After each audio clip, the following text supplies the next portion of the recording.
right, here we are. Hello. Last. Hey, everybody out there.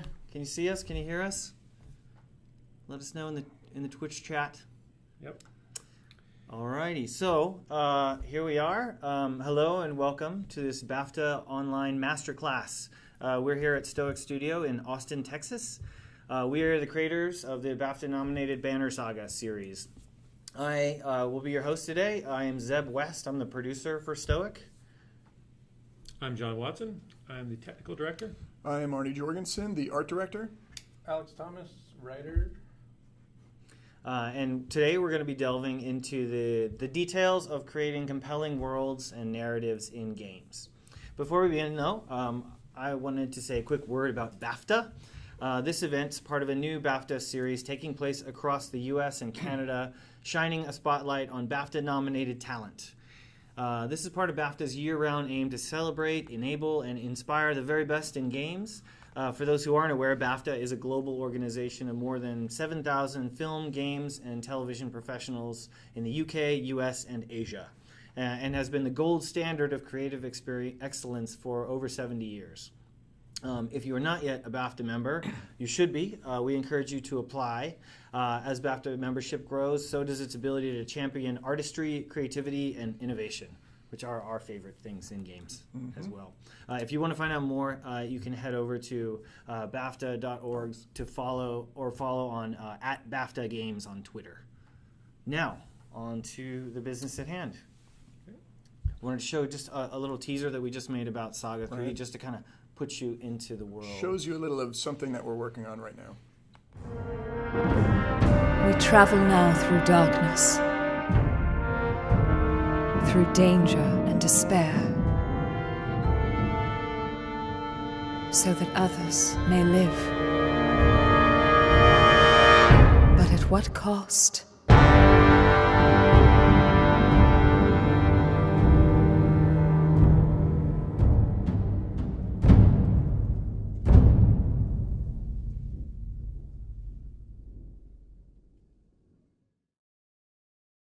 Gold standard style. Scary. We only have until 2018. Oh my god. Okay, so I just want to say a quick thing about spoilers. So we, in a lot of PR and stuff, we try and focus on talking about combat and stuff like that so that we can avoid talking about the story. But since this talk is about world building and storytelling, it's tough for us to talk about it without getting a little spoilery, particularly about Saga 1 and Saga 2. We're naturally going to try and avoid spoilering Saga 3 just because we are used to that, but these other games were made in the past, and so if you're sensitive to that, then you can put on the earmuffs or something. Also, we want to be able to take questions and not avoid questions at the end. So if there's questions that are going to, there are questions that will be spoilery, just so people know. And you wanted to kind of talk about this is the way we did it.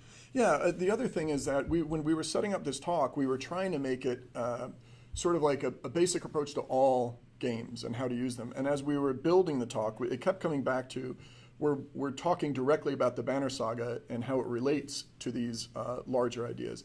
And we just wanted you to know that we're just doing that because that's the way we found it easiest to talk about. Please take these principles and put them into whatever game you're working on. Yeah, it really should apply to almost any story-driven sort of game. Yep, RPG. All right, so let's start getting into it.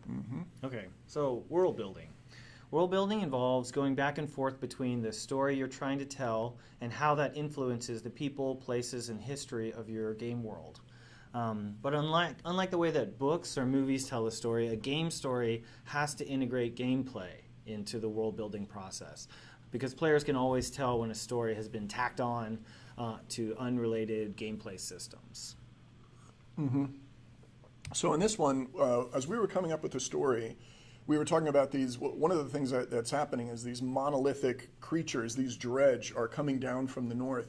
And this sounded really cool if we were working on a novel or, just a story in general. It had a lot to do with kind of the Norse mythology of what, the fighters are going to Asgard for, fighting this enormous battle against huge forces. Right, and to wrap the gameplay into the story, we had to stay with that. Like we had to say, but wait a minute, shouldn't we balance these as humans and make the whole game balanced?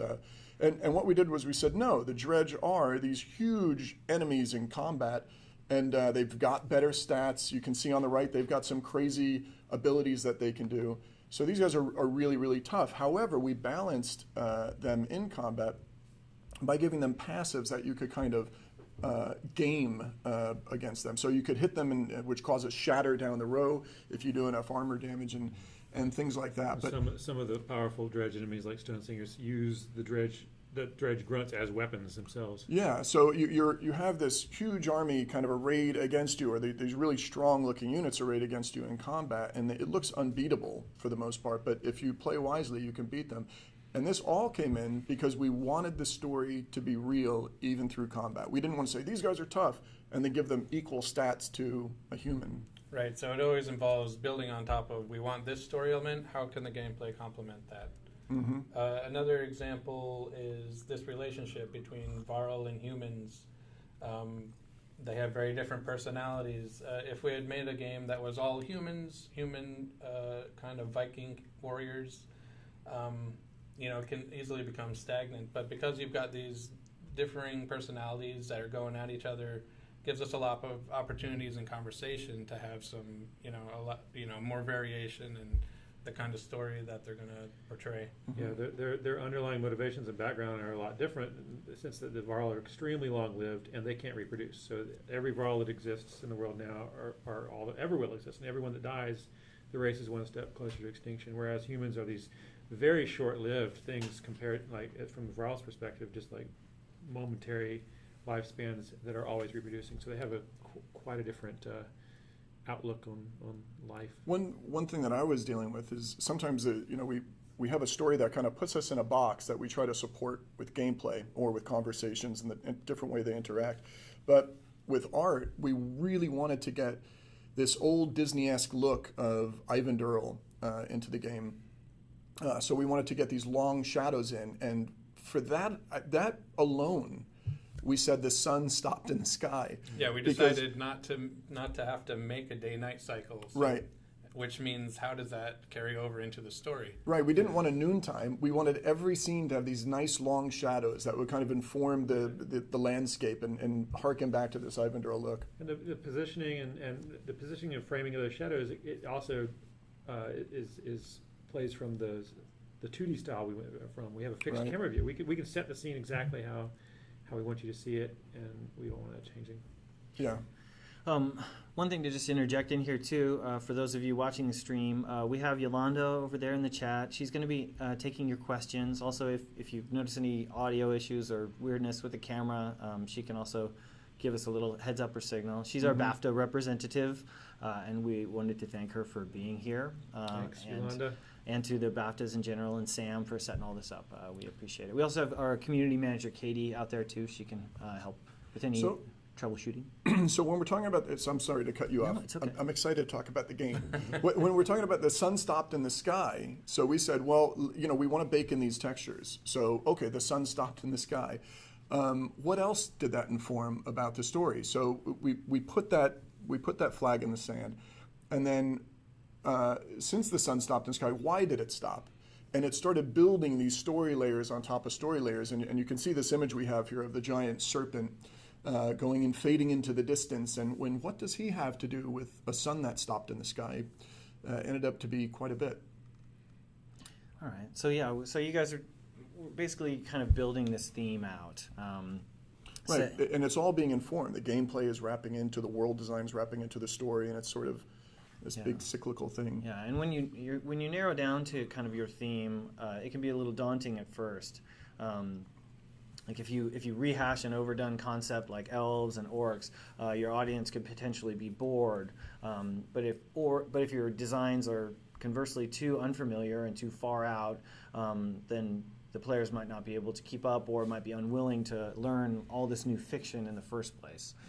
For the Banner Saga, we took some familiar concepts from Norse mythology, used them as that frame of reference, and then we built on that. But there's a ton of other cultures and real-life references that you could draw from if you were doing world building. And this kind of thing helps the player relate to something that they know, even when those ideas are taken in an unexpected direction.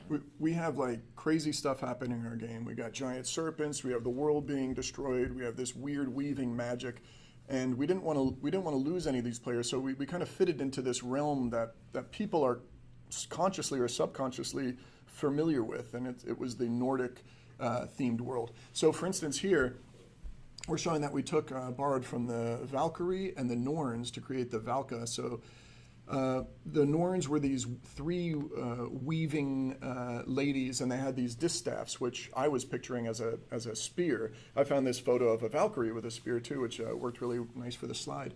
But the idea here is that our Valka are kind of, wrapped into that Nordic culture. So as soon as a player sees them, they kind of understand what they're looking at to some degree. They've heard of Valkyrie before, right? So you don't have to start out of nowhere with these bizarre concepts for the player to learn, but still take them in a unique direction.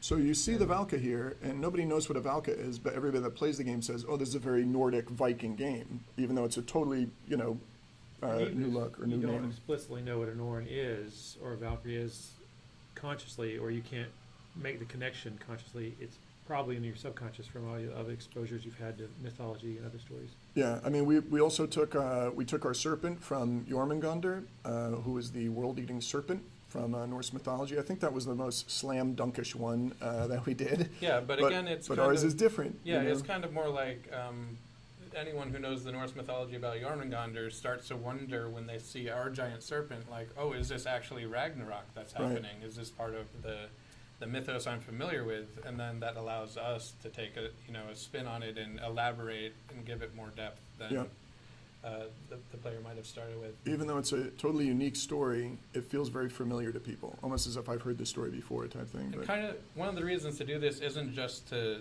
grab ideas from other cultures because you couldn't think of something, but if you have a bunch of crazy ideas for your design, you're going to kind of lose people along the way.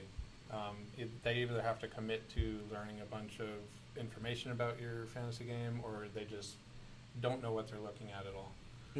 Yeah, that kind of mix between the familiar and the strange. Mm-hmm. But I think there's also, you could also go wrong by maybe going too familiar. But the original story of Banner Saga was a more sort of generic medieval game. Yeah. And I think that was just, it was too easy. So we kind of went off into a direction. At the time when we did this, there weren't a lot of Viking games out there, believe it or not, or Viking movies or series, so it worked for us. We'll talk a little bit about constraints, but that gives you a little bit of freedom when you're not forced to hew directly to some kind of mythology exactly. So if we were trying to make a game based exactly on Norse mythology, then the player would be inclined to sort of pick it apart and look for and we wouldn't have the freedom. And we wanted to give the players also, not just their expectations, but also what we wanted to tell them. So, for example, the humans were going to be Vikings. We knew that. But there's two very different realities about Vikings. The ones in real life who lived real lives and had families and duties, and then the kind of the bombastic and like fantastical Vikings from mythology. Or pop culture, really, with the horns and stuff. And we did not want to do that. We wanted to keep it real. Right. So we were able to incorporate those elements into this race of Varl that let us kind of get away with this more fantastical element of Viking lifestyle. So the Varl have horns, they're over the top, they're looking for glory, they're giants with beards, so they're like sort of the prototypical Viking in our world. Yeah. All right, so we kind of zero in on this theme. So the next thing we kind of do in our process of world building is think about restrictions. So what are restrictions? It already sounds restricting. That's true. These are kind of self-imposed restrictions, and they're often good because as world building and gameplay kind of begin to stack on top of each other, sort of Tetris style on that foundation of your theme, you want to lock in on the most important elements and stick to them, which at first might feel limiting, but this will actually force creative and interesting story solutions to come along to gameplay problems. Right. So here you can see that we lay down a foundation, and it's cyclical between story and design and world building, but it's also stacked one on top of another. This is really more of a realistic interpretation of how the different aspects of game development layer on top of each other, and then also inform future stuff. So for example, you start with the foundation at the bottom. That's kind of the theme that we were talking about. We know what systems are in the game and what story we're trying to tell on a broad level. But then you start adding, based on what we already know, we know the Varl are more powerful than humans. How does it affect combat? How does their size change the strategy? How do you balance their inclusion? That's all gameplay decisions. And then we go into the, then one world building ideas that the Menders are magic users who may know what's happening, what they're doing to help, where do they get their powers, what do others think about them. And for the story, the protagonist heads towards the capital, Arborang. What locations do they come across? Who do they ally themselves with or make enemies against? And what changes come along the way as a result? Right, and when defining the gameplay systems, some examples are how do Menders change the combat dynamics, and what happens to the caravan on the road to keep the player invested. And could the Godstones provide some sort of important rewards? But you can kind of see how, as you continue to build on top of yourself, the gameplay systems there in the middle are based on the decisions that you previously made, and you continue building upwards like that. Yeah, and then you're back to gameplay, and then how does that wrap into world building the story, and then world building back to gameplay systems, so it's... You're Tetrising all this stuff together in a way that is really satisfying. Right. And then there's the larger arch too. You're up to Banner Saga 3 now, and all these things that we started with are building. This is one interesting thing. Near the end of Banner Saga 1, we wanted to put in a map the whole time, but we had all these stories and ideas that we had, but we had no way of really putting them into the story unless we gave you big blocks of text to read about the lore of our world. Right. So we really wanted to do a map, and we were coming down to the end of Banner Saga 1, and we did not have time. But we determined, you know what, we're going to give a huge map.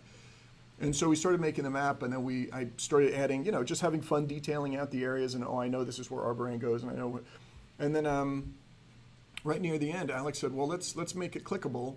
And okay, well, how many clicks do we make clickable? Well, if one's here but not here, it's going to be weird. Let's make everything clickable. So this was a great way for us to kind of tell the story that we'd had in mind, but we definitely fleshed out the story and world more by doing this map. It was an awesome exercise, and a lot of our story came just by doing the map. I mean, it was definitely like a world-building exercise because you move along a specific path that we wanted to show the player. But we also had so many other locations that you're never going to go to as, not an open world kind of game. But we wanted them to be real places. So, over a very short period of time, wrote interesting explanations about virtually every location that we could see on this map. And the point of bringing this up is that these explanations that we wrote ended up informing future things that we hadn't written yet. Because we had defined what certain things already were, we were forced to kind of come up with these creative and interesting ways that the player is going to move through them now, even though we hadn't intended sometimes what was going to happen there. We painted ourselves into a world that we'd now have to live with. Right. And we found it's not like, oh, you shouldn't do it that way. That's the exact way we should do it. It made the whole game feel like a really well thought out world. Now, interesting thing is we put points on this map and clickables that we didn't think the player would get to. And in Banner Saga 2, we totally changed the way that they would be traveling, and we went through some of these areas that we never thought they would visit. Right. So it's really cool. Here. We need to take the story into some mountains. Well, here's some nearby mountains. So right. These mountains now come into the story. Or one problem was we put these giant cracks through the world. The world is breaking. And we're like, wait, they couldn't get there from here. We have to go around, And then we'd say, okay, they went this way. They would hit these guys. It's actually the way the Cragsmen came into our game. We didn't know they'd be going so far south, but once we did, we said, wait a minute, that's like Swartbog is down there and all these Cragsmen. Yeah, you're honoring. So they came into the game. You're honoring your own self-imposed restrictions. Right. Yeah, but which can actually improve your story because you're forced to come up with some interesting and creative responses to what it becomes more dynamic than us just telling it, we have the story, we're sticking to it, and there's no derivation. So there's always things you're able to change, but putting that stake in the sand is actually going to improve the story that you're trying to tell. Another example would be the difference between the Varl and the humans in combat. Yeah, in story, we said the Varl are giants, period. And it was similar to the Dredge. Like, okay, how do we put them into our gameplay system? And once again, they're 4 tiles. They're a lot stronger. Do we balance them? Not really. They're giants, But so that's the way that the story that we had. influenced our gameplay. And it made the gameplay, I think, more dynamic. Had we not done that, we would have balanced them. And vice versa, when something happens in story and you lose your powerful Varl that you built up, you feel like a real impact of that. And it's not because everyone was equally balanced. Yeah, so the story kind of becomes another designer, because we're going, well, we kind of got to live with this. And then as we think through it, we're like, that is cool. That's way cooler than what we would have done. How can we make it work instead Right. of like, oh no, we got a problem, Yeah. I'm just looking at that human character that you created. I just think this is beautiful art. It's just a really handsome. It's a very handsome man, and if only someone in real life could look that handsome, it would be a different world we lived in. It's a shame that this person's going to go up against Bulwark and he's probably going to get smashed. So That a pretty lot, face. a lot of the You people never that we know. have in the game are friends, family, or sometimes community members. And this one particularly is Zeb. So Zeb, this is a character that you'll be encountering in Banner Saga 3. I'm flattered. And as you can tell, he's sort of a captain of the guard in the Arboring army. You even got my neck tattoos in there. I Oh, yeah. appreciate that. just another minor example is how the darkness, the Ragnarok that we decided way back in our foundation is forcing the caravan to continue moving forward. That, again, stake in the sand forces our narrative to explain why the caravan's always moving. They're not able to stop and take time. They're being funneled towards a specific place, and also what's happening to everybody else in the world who have to deal with it as well. So because of this, and we planned out exactly where the darkness is per chapter. We have maps showing, it moved to here, it moved to here, it moved to here. In Banner Saga 2, we knew right about where the player should encounter warped at that point. So these stories and systems are informing gameplay, and once again, back to story again. But on the broad topic of world building, you can't just look at it like it's a singular thing. There's Yeah, something to, go on. Yeah. I was going to say something to be said here as I'm talking about. There's a lot of game companies, and I'm not saying this is incorrect, but it's not the way we did it. They have writers and a whole different wing that are designers and a whole different wing that are artists. And they're not even communicating. Not communicating much, and they have to that doesn't work for our combat that we came up with a month ago, or whatever. But I think we got away with this because we're such a small studio. We're all in the same room talking about the same topics. Yeah. So kind of pulling that all together, world building doesn't necessarily mean just coming up with cool random ideas about your world's creatures and items and cultures. It starts from the foundation of your story and game systems and builds up around it. In most story-driven games, this means locking down the conflict, the major characters, their motivations, and then kind of wrangling major story events into a good arc, creating a loop of the story, gameplay, and world building all influencing each other.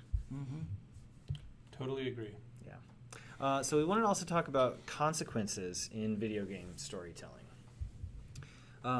So player-driven narrative is something that's unique to video games, and it focuses on interactivity and consequence. So when you do something as a player, you want to feel it. The characters in the game should have their own motivations, but the players themselves may have completely different motivations in that, or they may be in alignment with what the character wants. So how do we let the player drive decisions? Playing yourself in a game is a little easier, but we took steps with the game designed to encourage the player to take on a role and make decisions from the character's point of view, even if that may not be the optimal decision. Yeah, so in Banner Saga, we make you play women, men, giants, berserks, all the above. Treacherous people. Treacherous people. And it's you get into the mode of you're now role-playing, and since this character is entrenched in the story, rather than saying, I'm playing me in a game, and I make a character that looks just like me, and I make decisions based on what I would do in the game, we're making the player take on a role of a character within the story, so it becomes more enmeshed in the world, I think. Yeah, it's harder to play yourself when you've been playing a character like Rook, who is a human hunter, and then forced to switch to this Varl who is worried about, glory in battle. You're going to be a lot less likely to make the same kind of decisions, which is what we want, because it's, the kind of thing that forces the character-driven motivation instead of playing the game the right way. Based on a decision in Banner Saga 1, in Banner Saga 2, you're either playing as Rook or Let. So to carry that through, we have another character named Rugga, and he treats the two very differently. and it could take your story in different directions. But we had to live with the decision of saying, you're going to lose one of your main characters in Banner Saga 1, and that means we're going to have to write multiple stories and multiple conversations for Banner Saga 2. But it also meant that we can put players into both of their heads in that game and see how Rugga, who's sort of I don't want to say conniving, but a very politically savvy schemer. Let's say antagonist. He's going to be playing off each one differently, right? And an ambitious, scheming antagonist. But again, another example of we don't want you to think of it as what would I do, because you're going to connect with your characters when you're making decisions based on what they would do. And I think for most role-playing games, the goal is to really connect, so that when something happens to your characters, you do care. So, I think that's also seen in the change between the player playing Bolverk, who is this. He's the leader of the Ravens, a mercenary group, and they're pretty darn cutthroat. He's a Varl berserk, or you could be playing Rook or Alette in Banner Saga 2, and they have very different motivations about survival, about leading others. And on another level, I think it's just something that players don't want to always worry about the same. What would I always do? But just have some variety. It makes the experience more interesting. Yeah, it kind of goes back to the constraints thing we were talking about, world building. Having constraints in role playing is very valuable. When you're sitting down to play role playing at a table, having the constraints of your character. These are the traits of your character. Yeah, if you can do everything and kill everything, then it's just boring. Yeah. Or your guy becomes insane. You're like, oh, I grab the person by the throat and I choke them out. And the next time you're like being nice, and then you're burning a village, and then you're schizophrenic. It didn't work for our story. We wanted to have I feel like the first time I played a role that you play. Played a role playing game, and I'm rolling a character you roll like low intelligence. You're like, oh no. That's a role playing opportunity. Yeah, it's totally an opportunity. So I played a character once with very high wisdom and very low intelligence. It was great. Yeah, couldn't read a map, couldn't count, couldn't read at all. I love that. I want to meet that character. All right, so we wanted to kind of dive a little bit more into this about real consequences and give some examples and stuff. So it's critical to players that all choices have some real consequence, but not every choice in a game can create major story branching, obviously. The gameplay needs to be able to support big and small variables so that players' choices they feel like when they make a choice in a game, it's acknowledged. So an example is one choice may kill a playable character. That's a big consequence. While another just gives them unique lines of dialogue in a future scene. But both choices have a consequence. And as developers interact with their players, they may also learn, which things they care about more than others, and we can even choose to change the importance of these after the fact. Yeah, really the important thing to know as you're building the gameplay systems is that you have these variables available to you so that you can always pull out something when the player makes a choice and attach a real consequence to it. So there's big choices, there's small choices like we're showing here. So some major consequences in our game or your game could be the death of a playable character, an unexpected betrayal of trust, a major loss to an enemy that causes the caravan to suffer, the loss of a limb or some other permanent character change, being granted safe haven or being turned away, a major branch in narrative. I mean, these are all major consequences. And even though they may not, something like betrayal of trust, explicitly affect your stats or your what items you have, it's still a major consequence because the player cares at this point. Right. When they get stabbed in the back by someone they trusted. Right. So minor consequences could be a minor bonus or penalty to character stats, the addition or loss of a few clansmen, changes in party morale, additional bonus lines of dialogue, acknowledging a previous decision. That's a really important one that seems minor, but it's big for a player. Unlocking an achievement, granting the party an item, stuff like that. Basically having enough variables and options to always attach real value to a choice. Yeah. We have the loss of a limb, but I don't know if we should consider gaining a limb. Well, I think we should. Well, you saw some of the warped dredge appeared to gain some tentacles. We've already got that. That's right. We got it. We got all the features. All right. So looking at what you do in a big RPG like this is we have a lot of heroes, as you can see, in the game. And a lot of these heroes, especially as you'll see in Banner Saga 3, can die. But we have to maintain those stories all the way through. So, in other words, take Luden, for example. You can lose Luden very early in the game. But in fact, a lot of people do, because he's a very unlikable person. He's early an on. unlikable guy at first, right? So, but later on, I'm talking about it in Banner Saga 2, a whole story later, or even Banner Saga 3. If you keep Luden alive, he's going to affect your story. So we have to maintain all these stories of all the characters that are lost in these conversations, and how would they affect the world. And not just in a minor way. The player doesn't know at the time that they're making a major decision, Right. but in the case of Luden, he has a major influence on things that happen in the future. Right. This is the king's son, so it's not Right, an and inconsequential player. the way the story is written, we just get to these points in the story, and we would say, who would have, I think Luden would have something to say about this, So we're using the characters' motivations to bring them in rather than shoehorn them in. So, we have small points in the story, like there's a dredge baby that you could save. I mean, this is a good example of the community affecting how important a decision actually was. Right. Because when we wrote it in, the point of this event was, it was a reveal. It revealed a story element about the dredge, but the community really picked up on it, and they wanted to know what happened to this baby that you rescued in the snow. And a hidden thing that I think most people don't know about that are fans of the game, are that we read all this stuff and we say, okay, we're going to bring this decision in. And there's a lot of what you thought were minor decisions in Banner Saga 1 that will be major in Banner Saga 3. Just because we can always look back on decisions. So we get to a story point, we say, well, what previous decision can this rely on to change? And we'll go all the way back to Banner Saga 1 to find them. Wagner's death was an interesting one in Banner Saga 1. We started right off from the get-go of introducing the son of the Varl king, or the Kender.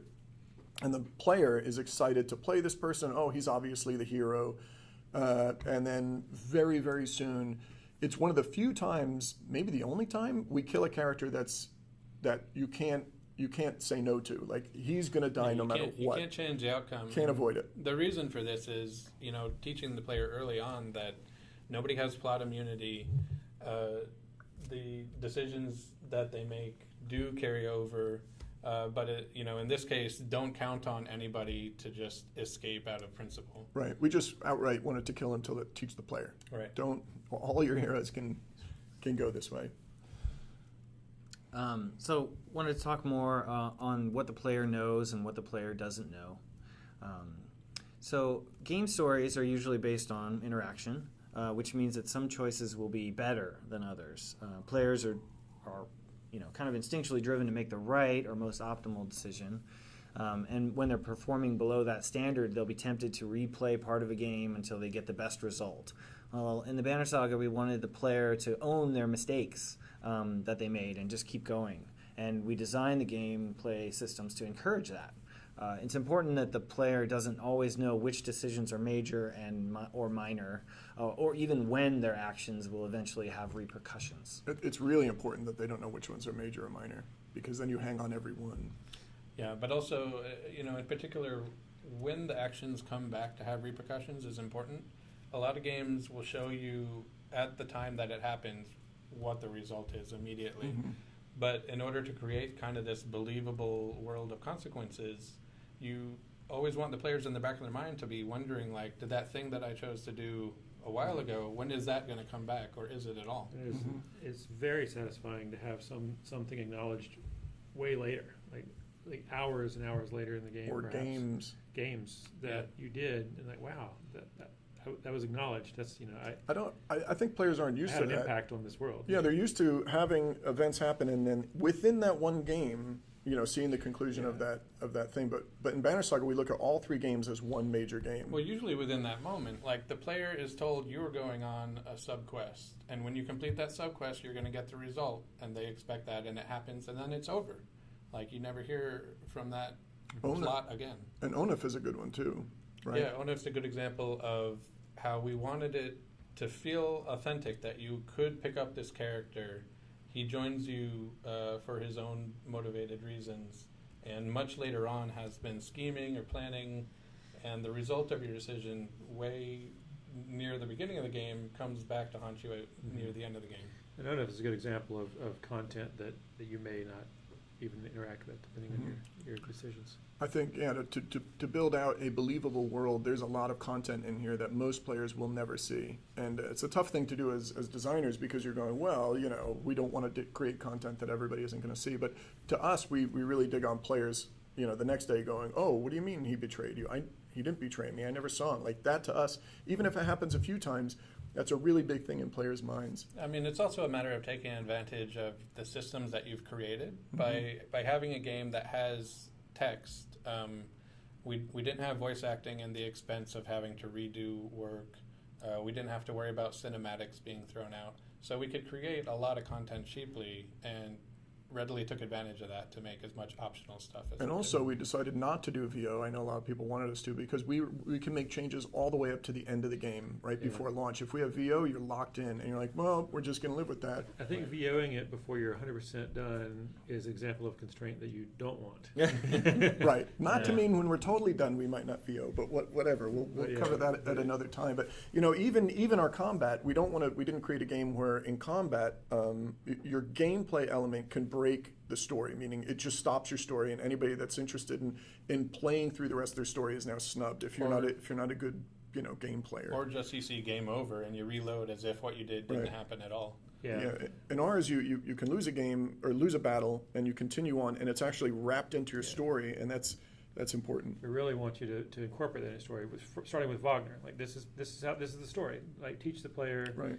You've created the story now, and in this picture here, where Gunnolf is lying dead in the snow. I think there were probably players that went back and tried to keep Wagner alive, and probably they learned quickly. Oh, I guess I can't. But the point of the combat last thing is that it always carries a consequence. So just like any other decision that you've made, we're going to give you the consequence, and you don't know whether it's going to be a major or a minor one. Right. And all the way through, right, from Saga 1 all the way to Saga 3. Right. Yeah. All right, so kind of pulling that all together, a consequence is a tug of war between what the player knows and doesn't know, and which choices have big impact or small. Every choice needs to be recognized in at least some minor way, but their consequences should not always be immediately apparent. By showing players that everything that they do affects both big and small change over time, they'll begin to perceive this world you've created as having real consequence, and trust that decisions that they make are real, even on multiple playthroughs. Mm-hmm. So in closing, we just wanted to kind of bring it on home with a few closing statements. And we made these, we're trying to make these conclusions. The reason we're giving these conclusions as kind of dry statements is because we now are bringing it back to any game that you're working on, not just the Banner Saga. Yeah, in regard to world building, build your gameplay systems and the world building in service of the story. Your game systems should influence your world building, and your world building should be crucial to the story. Take into account, the second statement would be take into account player-driven goals, but try to bring the player's decisions down to the level of character motivation, not just plot motivation. The character should care more about what the player should care more about what the character wants than making the quote-unquote right decision. And finally, consequential decision making is about identifying what variables you can affect in your game, and then applying them to every choice the player makes. It doesn't matter that they're always huge decisions, as long as the game is reacting to it and acknowledging what the player did. Okay, so that kind of takes us out of the organized portion and into your questions. So Yolanda has been pulling some juicy questions out of the chat, so we just wanted to take a little more of the time that we had to answer some of those. So first question that we have is, how did you balance the exposition at the beginning so that it didn't sound like a long lecture? How did you approach revealing the world through dialogue, and what was the editing experience like? Yeah, so we got in a little bit of trouble because we did this thing called in media res, which means starting in the middle of a story. With a giant world that you're developing, it's tempting to do like the origin story thing, but it takes forever, and it's just boring usually, digging through all of the introductions. It feels like inauthentic. So we took kind of a risk in jumping into the middle of a story and just assuming that the player was going to like pick up on things and remember things and come along with us. Obviously you use like kid gloves in the beginning. You like make things really, new elements come in slowly.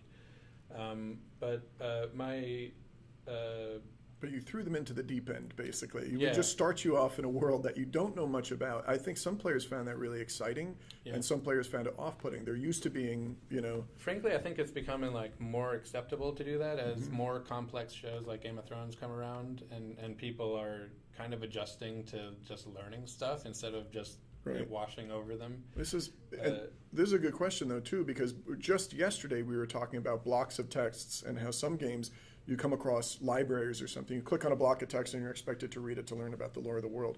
We really didn't want to do that, so we tried doing it, as this question is saying, through dialogue. Yes, which is true. Kind of a principle of story writing that I've always tried to do is that whenever you're writing dialogue, it should serve a minimum of two purposes. What the person is trying to say, but also teaching you something in addition to that, either about that person or about where they live or even about your own character. And if you can pull off all of your dialogue carrying double duty, then you have to show the player half as much.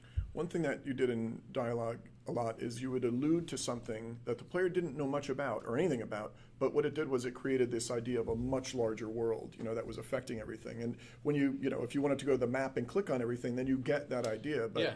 But we didn't make you go to the map, only if you wanted to go deeper. That was another thing, being able to give the player optional story content that they never had to click on, but then leading them to it kind of organically. Right. That was a big strategy that we had. Let's grab another one off the pile here. Mm-hmm. Do you think Saga would have been better as open world games as opposed to the current linear/branching gameplay? How does each type of play fit or break the spirit of the game? Part of what the Banner Saga is you creating a story, like a unique story based on your decisions. So if you can accomplish that kind of story creation in open world, then you'd make a saga. But I think the way we structured it made it amenable to creating your own story. Yeah, I've always felt like, especially if it's going to be primarily story driven, pacing is incredibly crucial to a game or any story, really. Games are the hardest one to get the pacing right. So by having it on rails like Oregon Trail almost, we were able to very closely control the pacing of what was going to happen and when. And that factors into good storytelling more than you might think. And your characters and your heroes are the ones that are going to be changing what happens at that point when you come across it, rather than the whole point changing. But I would say that, full disclosure, if we had made more money in Kickstarter, or if we put a lot more money into the game, what I would have wanted to do is have multiple paths, Sure. But we would need multiple writers. You're writing this path. It branches right here. Now we have two whole different paths. Yeah. I think that would be great. We just, with a small team, content. did not have that bandwidth. But at no point do I think we could have made this story work in open world, where you just go where you want. Total open world, right. Yeah. The That's a different style game. Yeah, the openness is more kind of in what choices you get to make. Right. I mean, I love open world games, but you're just committed to making a different kind of story than what we did. Are more open world games, I wonder, like you as the player, Yeah. you design your own player? Exactly. Like that might be a difference. You almost always design your own character, Yeah. which means you're playing yourself. And that works well in open world games because every obstacle you come up against, you're not going to know it's not part of a story arc, and you can just react to it as yourself. We've said it so many times, but I think we've always thought about this game as you're playing a really good novel. Yeah. And for that, this approach worked well. Yeah, good question. All right. With all those world building, are there elements that were scrapped because they just didn't fit? And if so, what was your favorite thing that didn't make it? We got a lot of characters.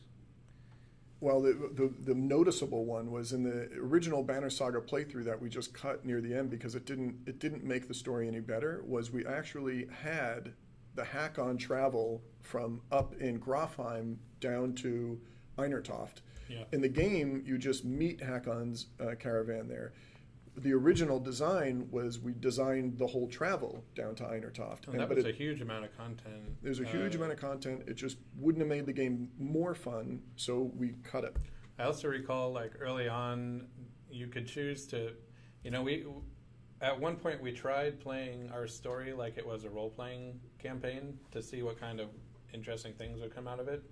and John tried to leave Alette behind in the starting town while you like go off on your own, and it created all these branches of like, you know, what if you left behind a major character and then they show up later? So, you know, there's a ton of choices that we would like to get in, but we didn't think would add to the story, and just be more work for the sake of choice, but not necessarily improving the story that the player is told. Right. Yeah, it kind of comes back to choosing your constraints wisely, or the ones that you want to live with. This next one's a good question too, if you guys are ready to move on. With such a textured approach, how do you keep the experience balanced when players aren't immediately aware of the outcomes of their decisions, i.e. avoid a sense of injustice? I don't think we tried to avoid much of it. I mean, put it this way, in real life, do you feel that the world is unjust? Why in games do we think it's better to immediately tell the player, if you click answer B, this will happen? Do you choose that? In our game, we avoided that completely and said, this is what happens sometimes in the world. You make the best decision you can, and then you live with the outcome. Well, there's an interesting assumption, too, that when you're playing a game and you see three choices, in your head you go, one's good, one's bad, one's neutral, and you're trying to figure out which one is which. Right. Like and we should color code them. Or yeah. something, right? And just like, you know, how we don't want the player to know minor or major consequence, we also don't want them to know, is there a good choice here? So we train the player early on that, you know, you have to keep moving on, and you're going to run into so many choices that may seem bad that you're just accepting everything as it comes. There are major decisions in this game that you as the player think it was a terrible decision. It will end up making you survive. It will change the end of your game. There are other decisions you go, oh, that was a good decision. You trundle along, and it bites you in the butt, even though you might not have known that was the decision that bit you in the butt. So it really, we're not trying to design the game as if this was a good decision, this was a bad one. A lot of decisions are gray. They have good things that happen and bad things that happen. I think, yeah, but I think when you make a game with the intent of there is a good choice and a bad choice, what you're teaching the player is that they should always expect that. Mm-hmm. And the difference with ours was we just weren't going to do that ever from the beginning. So the player's expectation is different, you know, right from the start. There are definitely good decisions and bad decisions in any saga too, but it's not always the case. But I've also watched people like a Let's Play of the game where they go, oh God, I keep making the bad one, and I'm like, no, they picked the best one. Right, that was the best one. They did the best of bad choices. Yeah. Sure. Yeah, and there's like even behind that too, like what is your value system for what's good and what's bad? That's right. All right. Yep. All right, these are great questions. These are juicy. All right, having established lots of lore about areas and events early on, did you ever find yourselves wanting to undo some of this early work to facilitate newer ideas, or did you stick to this strictly? And a related question, how much of Saga 2 and Saga 3 were pre-planned at the beginning of Saga 1? You take that related one. Oh, sure. Well, from the first day that we started working on the game, before we even had an office, we had the idea of the whole outline. And in fact, the biggest secret that we've been holding on to all the way to the end of Saga 3 was basically the first thing we thought of, I think. Mm-hmm. And it's really like the image about the Foundation has informed almost everything else. So we had a pretty well-defined outline of everything that was going to happen all the way through 1, 2, and 3. But also, I don't think we always intended to have 3 full games. No. One thing to note in this talk is that for Banner Saga 3, we actually wrote an entire story recently that was not the ending that Alex and I originally envisioned. And with a few months ago, our community knows about this, but a few months ago we just scrapped the entire thing and went back to the original game design, and I'm really, really glad that we did. So now it is pretty much exactly how we planned from the beginning for it to play out. At some point during the beginning, we thought we might do the whole story in one go. Exactly. Like, yeah, we thought we would make it a single game, and then somebody let us, gently told us that would take like 6 or 7 years, which it has. Basically, that we should find a way to break that up, and it kind of had a natural 3-act structure, so it was easy to sort of, all right, this is where we're going to cut it. Were there any big decisions that we are constantly like, dang, I wish we didn't do this because it's screwing us? I'm not aware of any. I can't even think. I've never heard. I've said a couple times, why the hell did we ever do that? But we've lived with it. But let me go back to the original one real quick. Yeah. One note about the ending of Banner Saga 3 that we're really excited about and we really hope the players clue into. We don't know your ending. We have lots of endings and they're all based on lots of decisions you've made. And this game is going to end drastically differently depending on your playthroughs. We don't say, this is the end of the Banner Saga, everybody's going to see it. And I'm really excited for players to get to the end of this game, talk to each other, what happened to you, and watch the credits and see how your story was affected. We've invested a ton of resources on Saga 3 just into the ending and making it unique for your playthrough. Right, and I'm really happy. If we didn't stick the landing on Banner Saga 3 on the ending, then the whole thing would be for naught, I think. And I could get into what did we do wrong that I wish we changed, but I really it's can't funny think of anything major. I can think of a couple, but not right now. I just it jumps into my head. I was just the other day. I was going, damn it, why did we do this? But I can't think of it now. If I remember it, I'll bring it back up.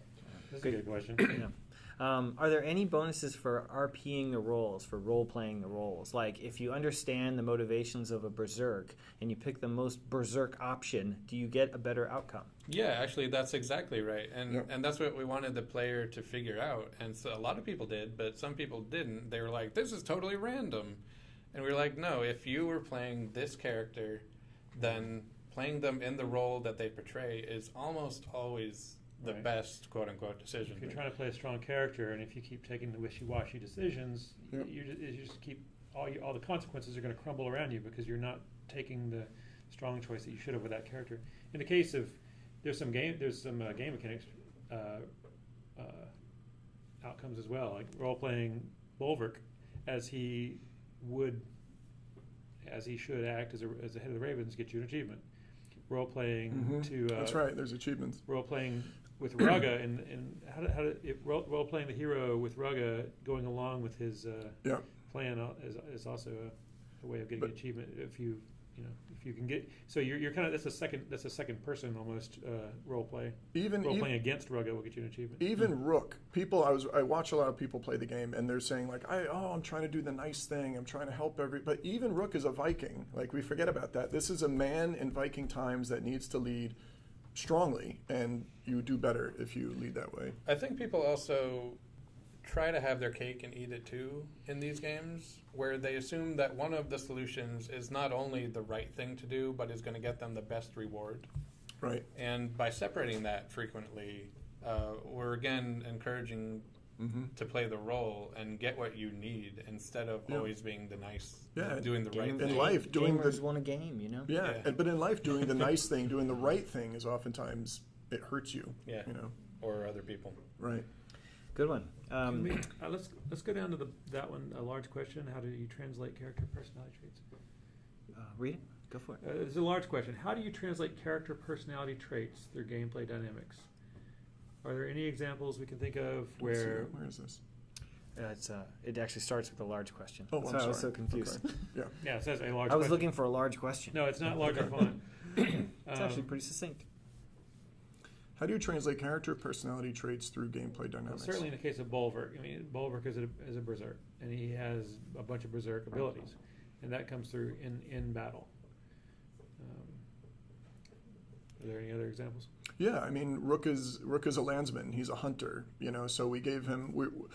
in almost every aspect, we would look at the character and try to tie abilities to those attributes. Therefore, he's the first landsman, so we designed him to be able to walk through units. He's the leader of the troop, so we gave him, rally? Call to arms. So he can direct everybody on the field to do something that he's saying for them to do. We had Ursa, this witch that Alex wanted to, quote-unquote witch. Is she a witch? I'm not sure, but we wanted to give her something that was almost akin to magic.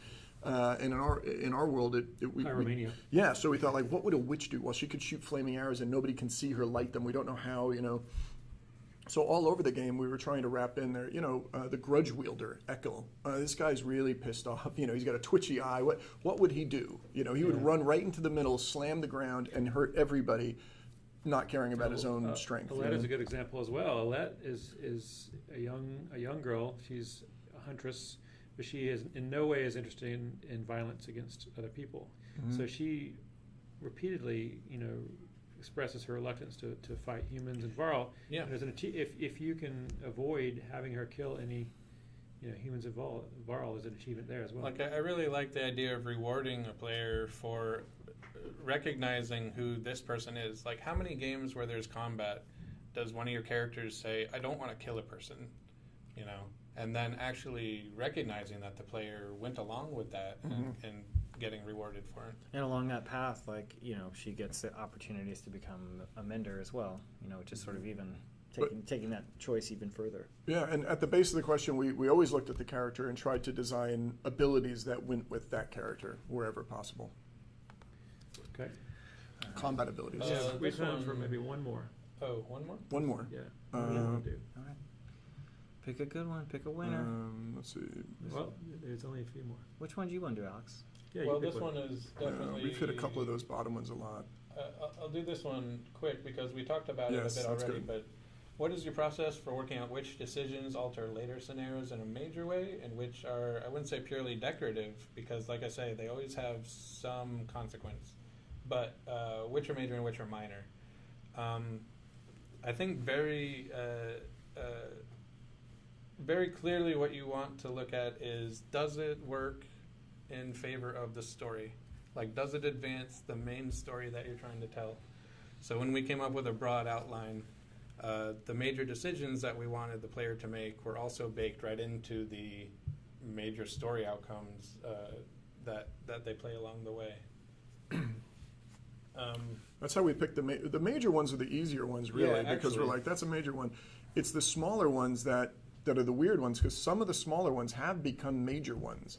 And on purpose, because we want the player, because as I said before, a lot of times, even in Saga 3, we're reaching back into Saga 1, and we didn't know, even as designers, that this decision, we were going to make a big one. Right. But we have done that. We've gone back, and we pulled decisions from Banner Saga 1, Banner Saga 2, and brought them into Banner Saga 3, even though at the time of writing them, we didn't know that would be a big one. And I can't even remember how many times in the middle of doing the actual work, we were like, it would be freaking cool, and have this major event that could happen. We would have to devote resources to make this branch happen, and then usually we went for it, almost always. But all these things how we're relying on Banner Saga 1, Banner Saga 2, and Banner Saga 3, pulling decisions together, are making that's what makes the whole trilogy feels like one connected story. And when we put it all together, it'll feel like one game. Okay, well, sadly, we're going to need to bring this session to a close, but I just wanted to thank the BAFTAs, and I wanted to thank my compatriots here, and I wanted to thank everyone who kind of showed up to ask one of these great questions in the chat, and, we love our community. We feel like we have, awesome people who are just, constantly encouraging, constantly creating beautiful, unique fan art that totally, fires us up and lights our engines and stuff like that. The subway map recently was one of yeah. was a really cool one. We love it. It's like a metro map. That was so great. Look it up. Katie, post a link. A lot of good Inktober stuff coming out too. Yeah, please. We love your Inktober drawings. Keep making them. If you didn't get your question answered, please do feel free to buzz us afterwards on Twitter or in our Discord. At Stoic Studio is our Twitter. And hit the BAFTA Games hashtag too, because they want to kind of listen along and BAFTA Games and see what good conversation that this Masterclass series came up with. Right. I'd like to do a plug right now for Saga 3. We're neck deep in Banner Saga 3 right now, and for any of the fans of the game, I think this is going to be the best of the three. I think it's going to be fantastic. I'm really not saying that. I'm excited about it. It's coming together really well. We recently released some alpha battle testing to some of our Kickstarter backers, and that's a lot of fun. And it's full steam ahead. Yeah. For more information on future events, membership, and other BAFTA Games initiatives, you can go to www.bafta.org. I think that's it. Yep. All right. Yep. All right. Thank you, everybody, Thank you for all for joining coming. us, and we'll go check out Discord after this and say hi. Okay. All right. Goodbye, everybody. Goodbye.